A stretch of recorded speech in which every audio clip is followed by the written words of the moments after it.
बिस्मिल्लाहिर्रहमानिर्रहीम। अस्सलाम वालेकुम my YouTube family, welcome back to my channel.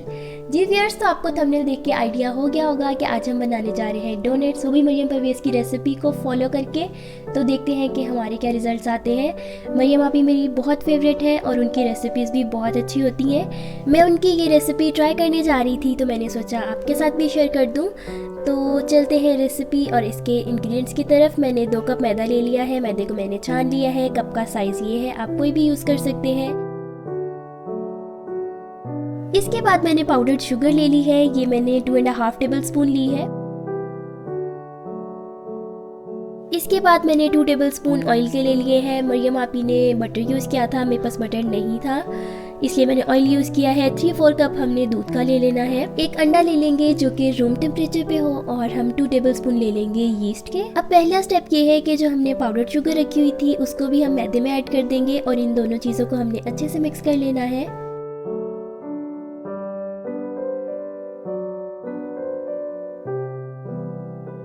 जी व्यूअर्स, तो ये दोनों चीज़ें अच्छे से मिक्स हो गई हैं। अब जो हमने ऑयल लिया हुआ है उसके अंदर हमने अंडा भी डाल देना है और इन दोनों चीज़ों को हमने अच्छे से मिक्स कर लेना है। अगर आप ऑयल की जगह बटर ही यूज़ कर रहे हैं तो फिर आपने उसको हल्का सा मेल्ट करके यूज़ करना है। तो ये दोनों चीज़ें भी अच्छे से मिक्स हो गई हैं। अब हमने इसको भी साइड पे रख देना है। अब हम पैन में ले लेंगे जो दूध हमने रखा हुआ और साथ ही हम इसमें थोड़ा सा पानी भी ऐड कर देंगे। जैसे ये नीम गर्म हो जाए तो हम इसके अंदर यीस्ट डाल देंगे। यीस्ट जिसको हम खमीर भी कहते हैं, आपको इजीली मिल जाएगा मार्केट से। आपने इसको अच्छे से मिक्स कर लेना है, किसी भी तरह की इसमें लम्स नहीं रहे। इसको मिक्स करने में थोड़ा सा टाइम लगता है लेकिन आपने बस इसको चम्मच के साथ आहिस्ता आहिस्ता मिक्स करते जाना है। और जब ये अच्छे से मिक्स हो जाए फिर आपने इसको ढक देना है, जिस तरह से हम दम देते हैं बिल्कुल उसी तरह से। सबसे पहले इस मैदे में जो हमने ऑयल और अंडे के साथ मिक्सचर बना के रखा हुआ है वो हम इसमें ऐड करते जाएंगे और इसको हम अच्छे से मिक्स कर लेंगे। पहले मैं इसको चम्मच के साथ मिक्स कर रही थी लेकिन उससे अच्छे से मिक्स नहीं हो रहा था। फिर मैंने कहा जी चलो हाथ से ट्राई करते हैं। तो ये देख सकते हैं कि सारा मिक्सचर मैंने ऐड कर दिया है।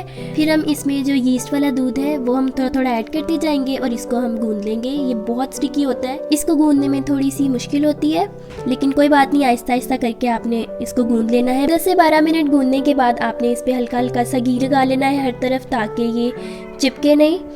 और बर्तन भी आपने अच्छे से साफ कर लेना है।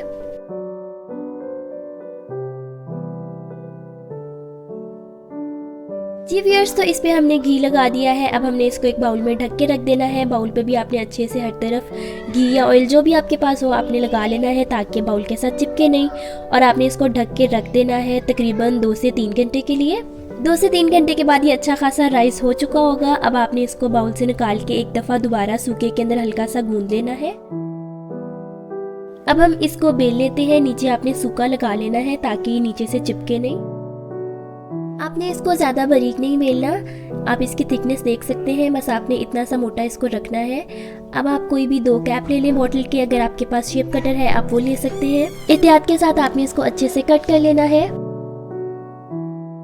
तो यहाँ आप देख सकते हैं कि राउंड कैप से मैंने सबको कट कर लिया है। अब आपने जो छोटा वाला कैप है उसकी मदद से इनको सेंटर से कट कर लेना है ताकि ये प्रॉपर डोनट की शेप में आ जाए।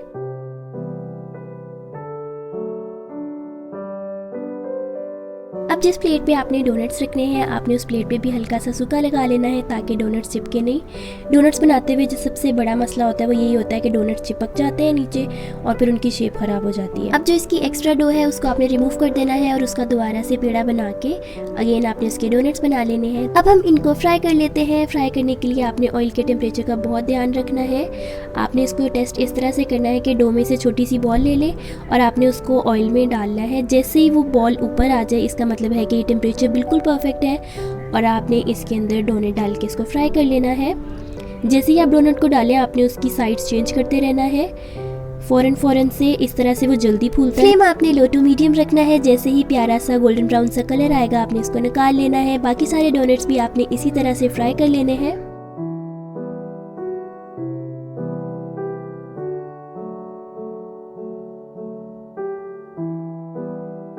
जी व्यूअर्स, तो डोनट्स तो हो रहे हैं फ्राई। अब हम साथ ही इसकी सॉस भी रेडी कर लेते हैं। सॉस आपने इस तरह से रेडी करनी है, आपने चॉकलेट ले लेनी है पैन में, इसके अंदर आपने दूध ऐड कर देना है। मैंने आधा कप इसमें दूध का ऐड किया है। इसके बाद हम इसके अंदर 2 खाने के चम्मच क्रीम के ऐड कर देंगे और फिर हम इसमें ऐड कर देंगे बटर, ये 1 टेबल स्पून है। इन सारी चीज़ों को आपने अच्छे से मिक्स कर लेना है। मुझे चॉकलेट कम लगी थी, मैंने थोड़ी सी और इसमें ऐड कर दी है। जिस पॉइंट पे ये इस तरह से गाढ़ी हो जाए उस पॉइंट पे आपने फ्लेम ऑफ कर देना है और ये आपका सॉस बिल्कुल रेडी हो गया है। अब आपने जो डोनट फ्राई करके रखे हुए हैं आपने उसको इस तरह से इसमें अच्छे से डिप करना है और ये हमारा खूबसूरत सा डोनट रेडी हो गया है। आप इसको किसी भी चीज़ के साथ गार्निश कर सकते हैं, अगर नहीं भी करना तो कोई मसले की बात नहीं है। इसी तरह से हम बाकी को भी रेडी कर लेंगे।